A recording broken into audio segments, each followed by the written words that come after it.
Қайырлы күн баршаңызға. Бүгін сіздерге бұқтырылған етті қалай дайындаймыз көрсететін боламын.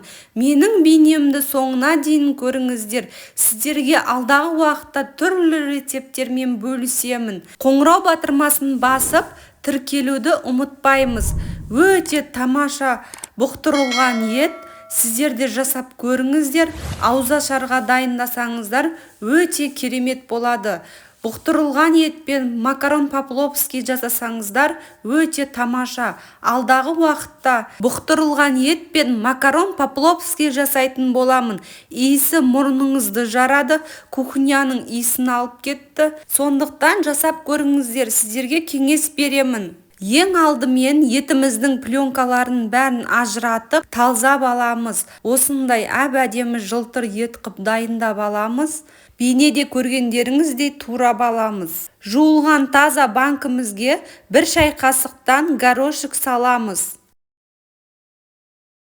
3 дана лавролис саламыз.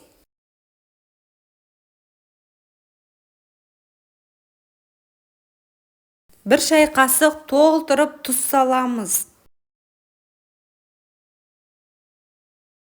Дәміне қарай зіра саламыз. Тура алған сиыр етімізді саламыз. Осылай бейнедегідей нығыздап саламыз. Бейнедегідей жасасаңыздар, сіздердің бұқтырылған еттеріңіз өте тамаша жұмсақ болып пісіп шығады. Сұрақтарыңыз болса, комментарий бөлімінде жазыңыздар. Толық рецепт описание бөлімінде.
Барлығын салып алдық. Ендігі кезекте крышкасын жақсылап жауып аламыз.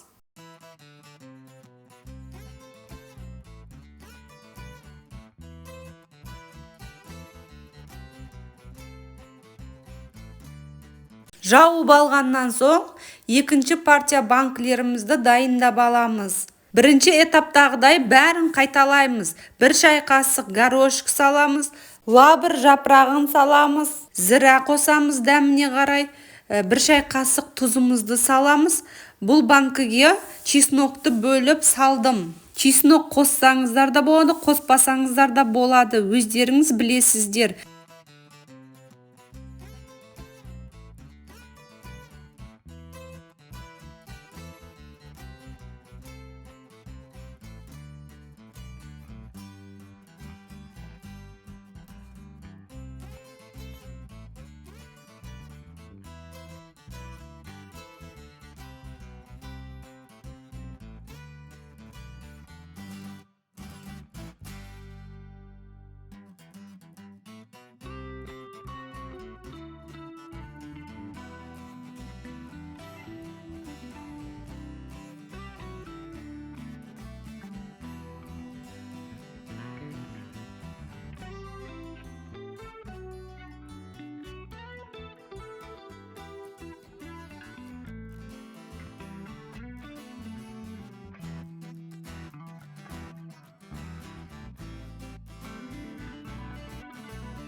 Барлығын салып алдық, енді крышкасын жақсылап жауып аламыз.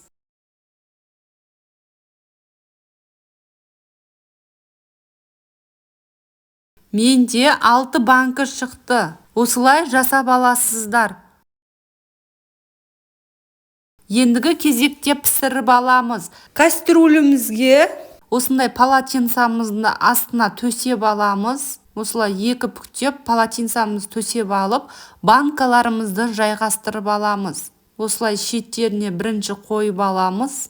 Қайнаған кезде сақырлап кетпес үшін төсеп аламыз полотенцамызды. Осылай жан-жағын жақсылап реттеп аламыз.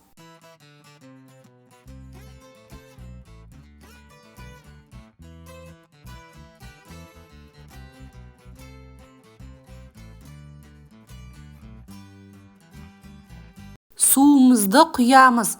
Крышкасына сәл жетпей су құйып аламыз. Ақырын осылай бейнедегідей құйып аламыз.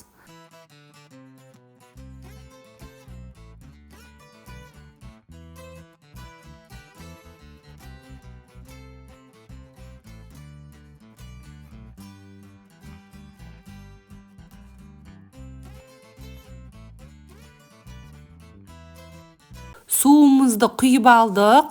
Ендігі кезекте пісіреміз. Крышкасын жауып, қатты отта бірінші қайнатып аламыз. Басында тұрамыз. Қайнап кетпеу керек. Сосын қайнап алғаннан соң, ақырын жай отта 6 сағат қайнатамыз. Өте жұмсақ болып піседі. Қайнағанын күтіңіздер. Арасында қалай қайнап жатыр, қатты қайнап жатыр ма, жай қайнап жатыр ма, хабар алып тұрыңыздар. Осы бейнедегідей қайнау керек. Міне осылай қайнау керек. Енді мен магазиннен тушенка сатып алмаймын. Қолдан жасалған тушенкаға жетпейді. Дәмі өте ерекше. Мен өзім жиі жасап қоямын. Асыққан кезде тез тамағым дайын болып тұрады. 6 сағат өткеннен соң бұқтырылған етіміз пісті. Енді аламыз банкаларымызды. Сіздер де жасап көріңіздер. Асыққан кезде тез-тез жасай салатын тамақтың бір түрі. Тез-тез гарнир жасап, гречка немесе рис, пюре жасап, осы бұқтырылған етімізді қасына қойсаңыздар, сіздерге бір тамақ идея кешкі ужинға. Бұл рецепті жасауды атам үйреткен, атамның рецебі. Ал ендеше сау болыңыздар. Ендігі бейнеде кездескенше қоңырау батырмасын басып тіркелуді ұмытпаймыз.